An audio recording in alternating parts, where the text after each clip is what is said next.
જય કોળી સમાજ।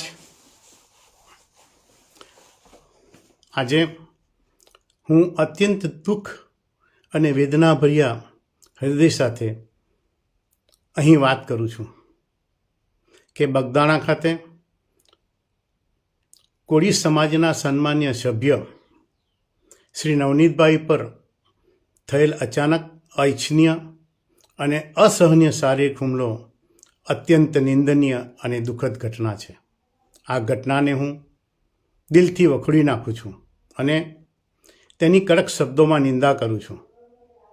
આ દુર્ભાગ્યપૂર્ણ ઘટનાથી મને તેમજ સમગ્ર કોળી સમાજને ઊંડો આઘાત પહોંચ્યો છે। હું શ્રી નવનીતભાઈ પ્રત્યે મારી હૃદયપૂર્વકની સંવેદનાઓ વ્યક્ત કરું છું અને આવા કઠિન સમયે તેના દુઃખમાં સહભાગી છું।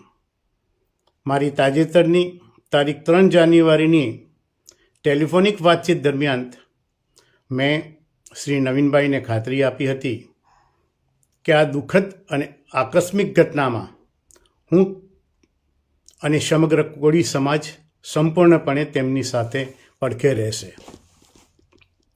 આ ઘટના માત્ર એક વ્યક્તિગત કે એક વ્યક્તિ પરનો હુમલો નથી, પરંતુ સમગ્ર સમાજની શાંતિ અને એકતાને પડકાર આપતી ઘટના છે।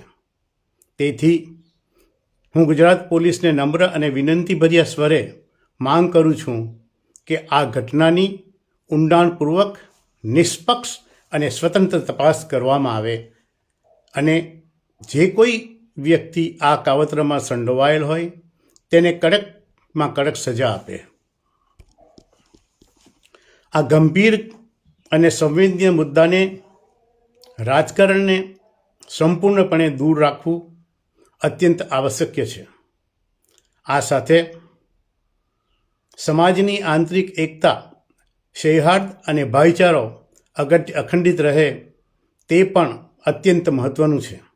હવે સમય આવી ગયો છે કે સમગ્ર કોળી સમાજ કોઈ પણ અંગત રાજકીય હિતો અથવા ભેદભાવથી પર ઉઠીને આંતરિક સુમેળ જાળવી રાખે, માત્ર ને માત્ર ન્યાયની માંગ સાથે એકજૂટ થઈ મજબૂતીથી આગળ આવે।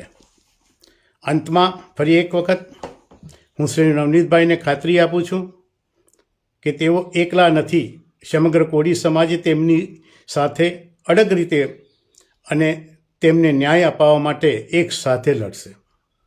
અંતમાં હું સર્વશક્તિમાન ઈશ્વરને હૃદયપૂર્વક પ્રાર્થના કરું છું કે શ્રી નવનીતભાઈ ઝડપથી સંપૂર્ણ સ્વસ્થ થાય, તેમના આરોગ્યમાં વહેલી તકે સુધારો આવે અને તેઓ અગાઉની જેમ સશક્ત અને સ્વસ્થ રીતે જીવનમાં પાછા ફરે, એ જ મારી ઈશ્વરને પ્રાર્થના છે।